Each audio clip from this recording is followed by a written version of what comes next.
গত ঈদ উল ফিতরে ছোট পর্দায় অভিষেক হয়েছে সঙ্গীত শিল্পী হৃদয় খানের।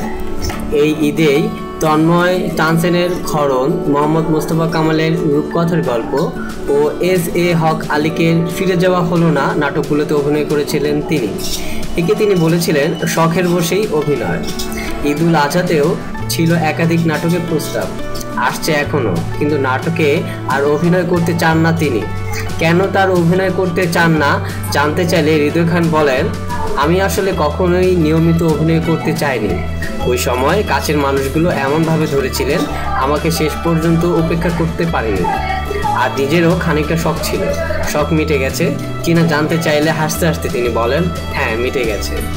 আমি তো অভিনয় শিল্পী নই, যে কাজটা আমার সেটাই মন দিয়ে করতে চাই, তাই আর অভিনয় করছি না, পুরো সময়টাই গানেই দিতে চাই।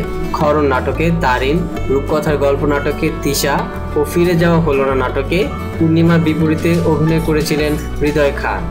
ধন্যবাদ আপনাদের সবাইকে সংবাদটি শোনার জন্য। আপনারা চ্যানেলটি সাবস্ক্রাইব, লাইক এবং কমেন্ট করতে ভুলবেন না। ধন্যবাদ।